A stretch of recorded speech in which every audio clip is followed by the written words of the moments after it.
오늘 우리가 욥기 34장을 읽었는데요. 욥기 34장을 읽어보면 아시겠지만 엘리후가 화가 많이 났습니다.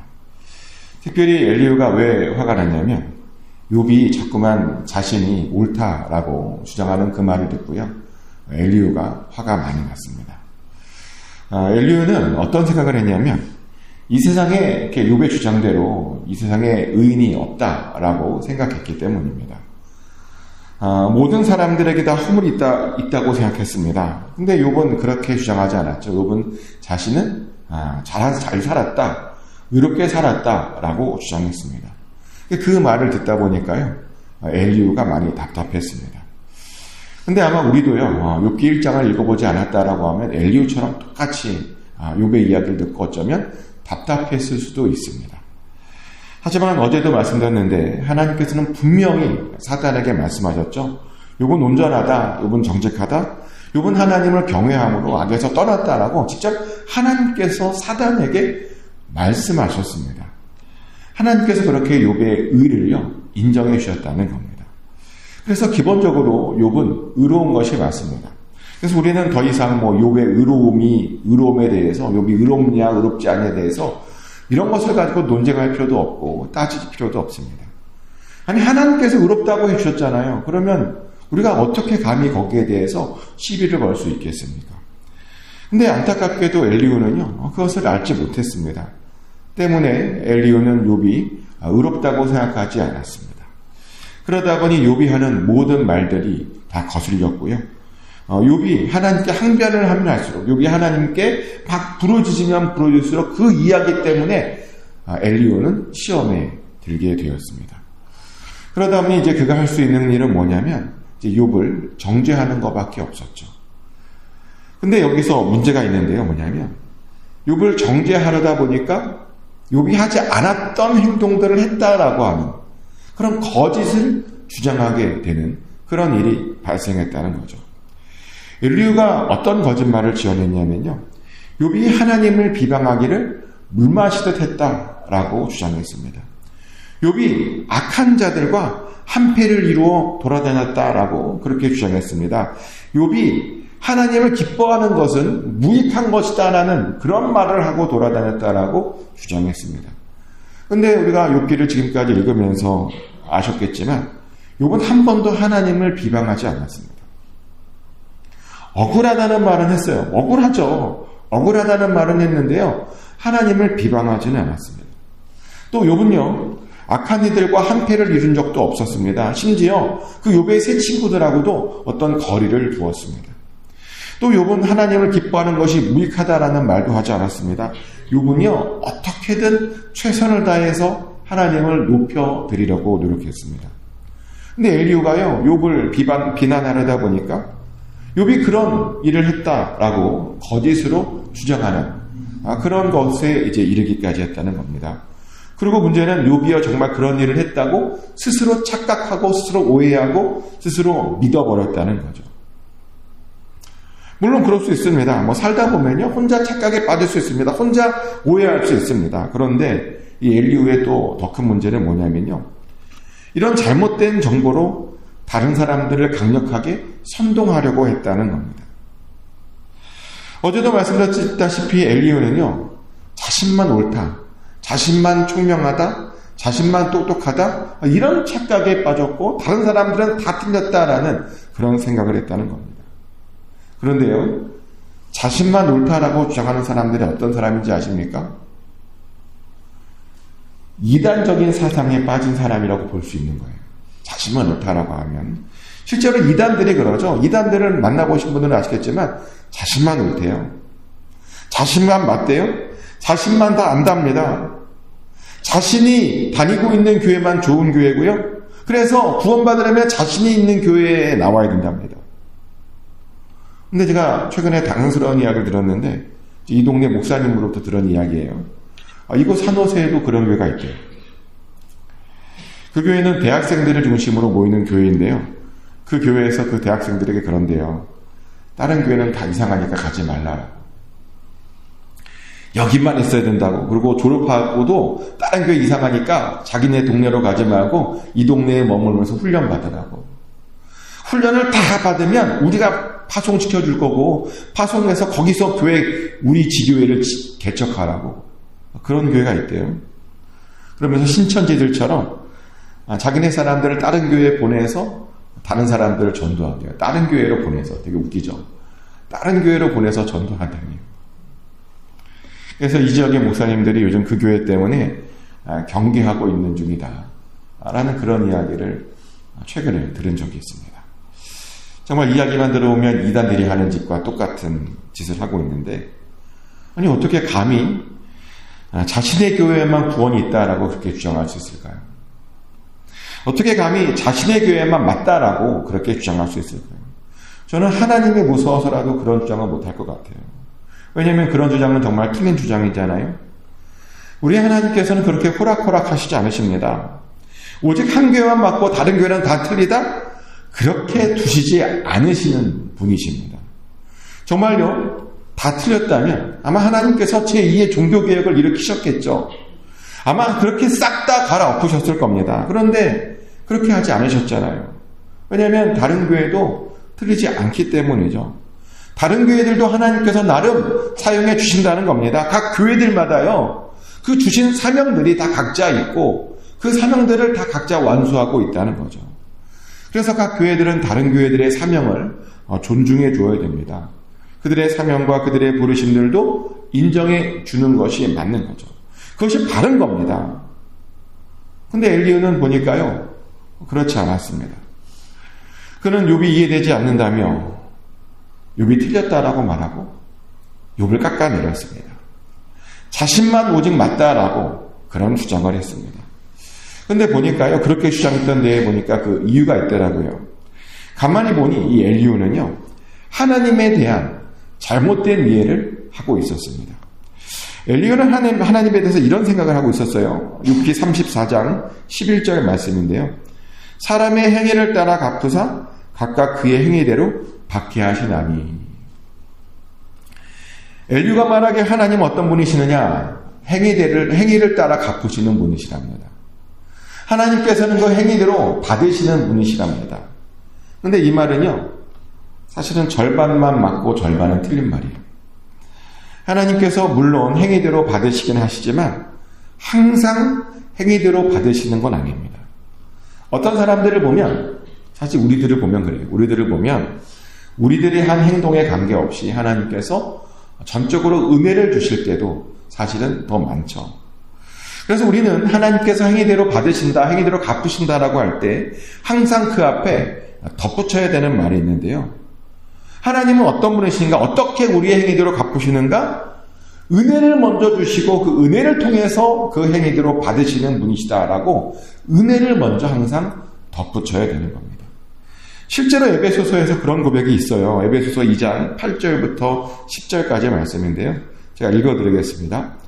너희는 그 은혜에 의하여 믿음으로 말미암아 구원을 받았나니 이것은 너희에게서 난 것이 아니요 하나님의 선물이라 행위에서 난 것이 아니니 이는 누구든지 자랑하지 못하게 함이라. 우리는 그가 만드신 바라 그리스도 예수 안에서 선한 일을 위하여 지으심을 받은 자니 이 일은 하나님이 전에 예비하사 우리로 그 가운데에서 행하게 하려 하심이니라. 아멘. 에베소서는 분명히 우리에게 말하는데 우리가요, 하나님의 은혜로 인해서 구원을 받았다라고 말합니다. 다시 말하면 우리의 믿음, 우리의 행동, 우리의 모든 것이 하나님의 전적인 은혜였다라는 거죠. 우리의 믿음도 우리에게서 나온 것이 아니랍니다. 우리의 어떤 행위도 우리에게서 나온 것이 아니라는 거예요. 무조건 하나님의 은혜가 먼저 선행되어 있었다는 겁니다. 그래서 우리는요, 사실은 우리의 행동으로 절대로 자랑할 수 없어요. 우리가 뭐 선을 베풀었다고 우리가요, 뭐 자랑하거나 뭐 이렇게 할 수가 없어요. 심지어 우리가 받은 구원조차도 자랑할 수 없습니다. 우리가 받은 어떤 상급, 어떤 달란트, 재능, 어떠한 것도 자랑할 수 없습니다. 하나님께서 선한 일 하라고 그냥 무료로, 전적으로, 은혜로 그냥 주신 것입니다. 그래서 항상 우리가요, 우리의 행위 앞에 어떤 말이 더 붙어야 되냐면 하나님의 은혜라는 말이 붙어야 됩니다. 하나님의 은혜로 내가 이것을 행했습니다라는 그 그런 고백이 항상 먼저 붙어야 됩니다. 근데 엘리후가 보니까요, 엘리후는 그렇게 하지 않았어요. 정말 단순히 하나님을 그 행위대로 심판하시는 하나님으로만 고백했습니다. 사랑과 은혜의 하나님을 고백하고 그 다음 행위를 고백해야 되는데 그렇게 고백하지 않았다는 겁니다. 그러다 보니 그의 충고가요, 보니까 다 꼬이게 돼요. 충고를 하는데 그 충고가 꼬였습니다. 그러다 보니 욕도 이해가 되지 않죠. 이 장면은 우리들에게 아주 중요한 교훈을 줍니다. 우리도 보면 모르겠어요. 어떤 본 사람이 이해되지 않을 때가 있습니다. 그렇죠? 저만 그런 거 아니죠? 여러분도 그렇잖아요. 어떤 분이 이해되지 않을 때도 있고, 저 사람은 왜 저렇게 신앙생활하지? 그런 생각이 들 때도 있고, 그러면서 그들의 모습을 보고 답답해할 수도 있고, 그러면서 충고를 해주고 싶을 때가 있죠. 근데요, 충고를 해줄 때 그냥 막 하면 안 되고요. 반드시 먼저 점검해야 될 것이 있는데 뭐냐면, 내가 이해하고 있는 하나님이 맞는 하나님인가? 내가 정말 제대로 바르게 하나님을 이해하고 있는가?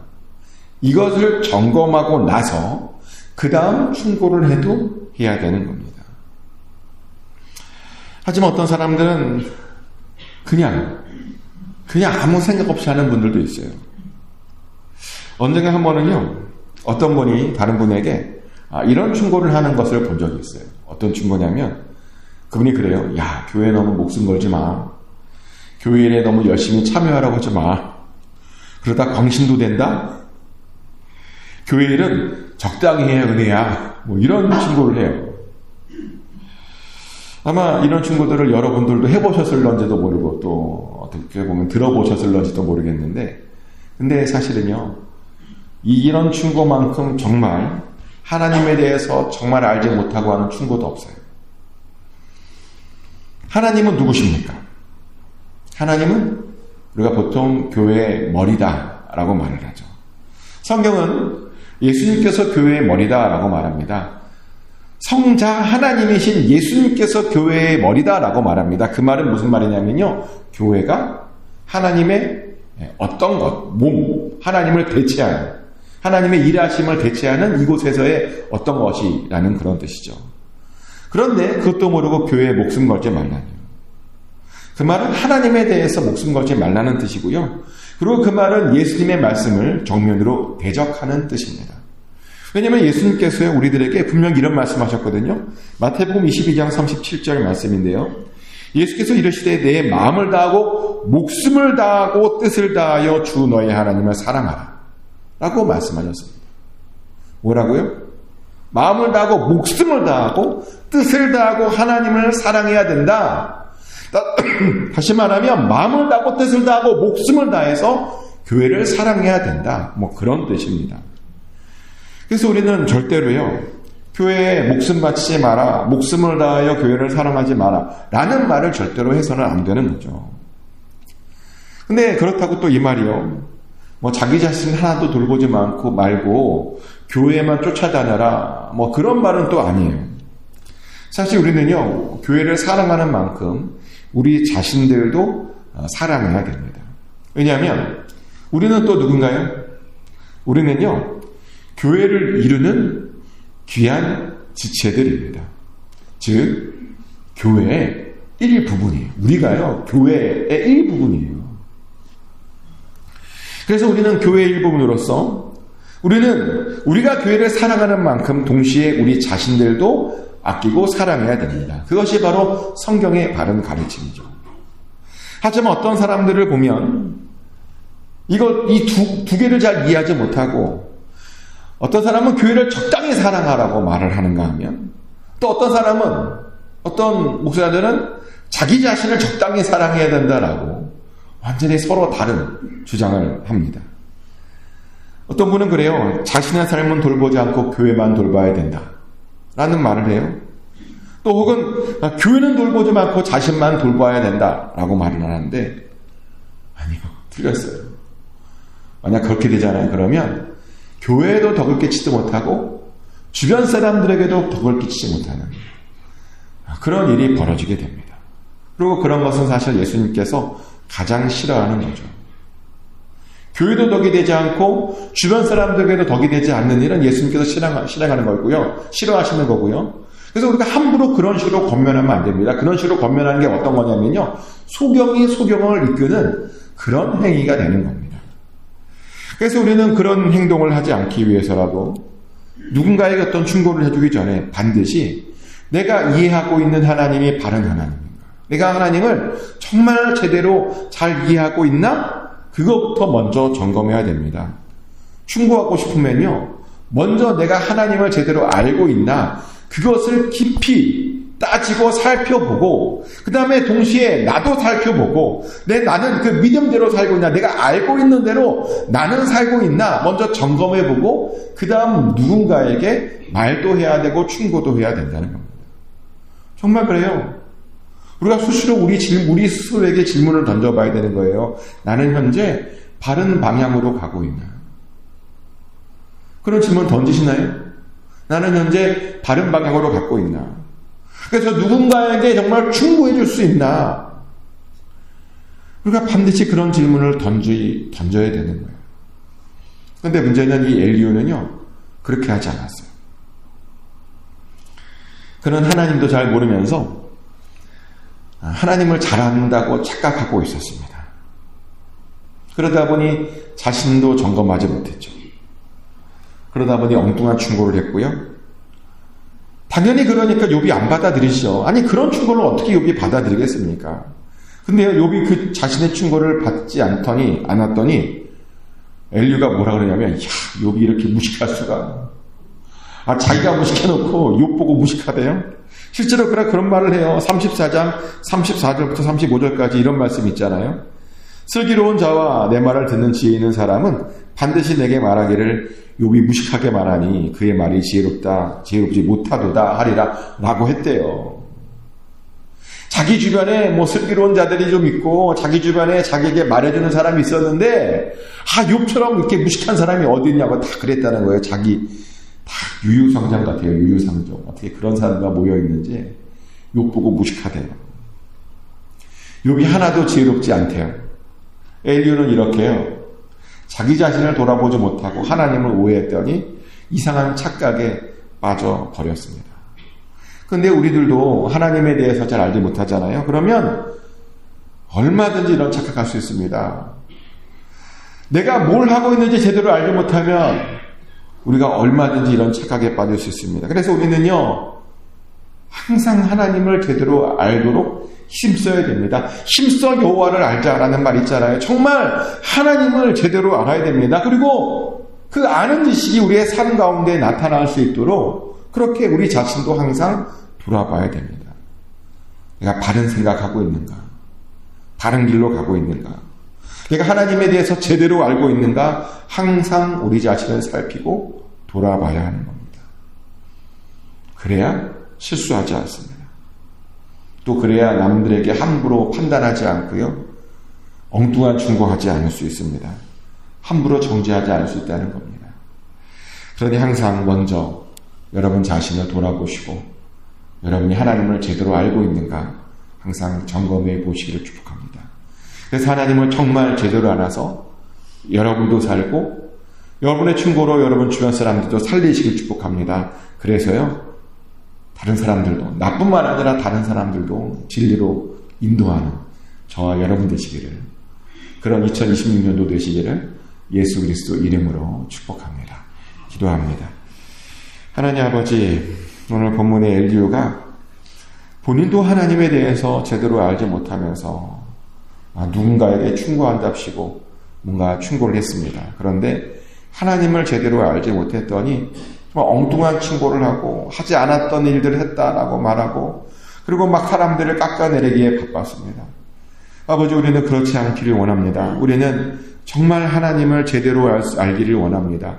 우리가 힘써 하나님을 알기를 원합니다. 이제 2026년도 아버지 이제 곧 밝습니다.